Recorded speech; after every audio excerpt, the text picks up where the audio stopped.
समस्त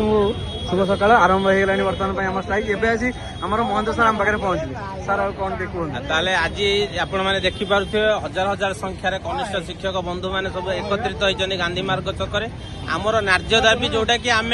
नूतन भाव में नूतन आमर ग्रेड पे वृद्धि करने को आसनु आम न्याय दाबी हूँ आम केमी रेगुलर हेबू जो कथाटा को अगस्ट 22 रे माननीय मुख्यमंत्री घोषणा करते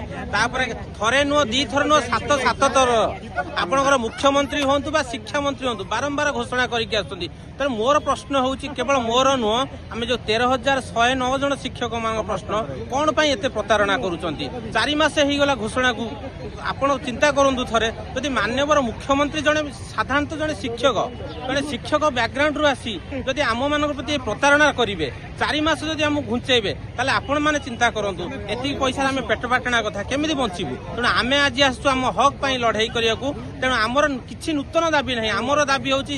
आमर सरकार जो घोषणा करिसेंती सेयाकू से घोषणानामा जियो को यथाशीघ्र अविलंबे प्रकाश करंतु। धन्यवाद सर आप विवृत्ति ये तो हजार हजार संख्यार आखि पाऊनी आम शिक्षक निश्चिंत भाव में आज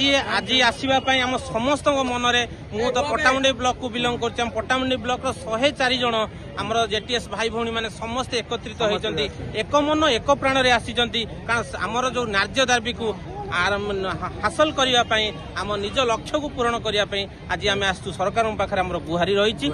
सरकार यथाशीघ्र आमर ये न्याय दाबी को पूरण करूँ से मोर स्पेशली मो तरफ कहूनी आम ये 13,109 परिवार तरफ नवेदन करी माननीय मुख्यमंत्री को माननीय शिक्षा मंत्री को यथाशीघ्र से आमर ये सरकारी निर्देशनामा जारी करूँ। धन्यवाद समस्ते एकजुट होती एकत्रित होती गोटे समूह स्वार्थ नहीं आमर हक आशा करुच्ची समस्त स्वार्थटा भी पूरण हम।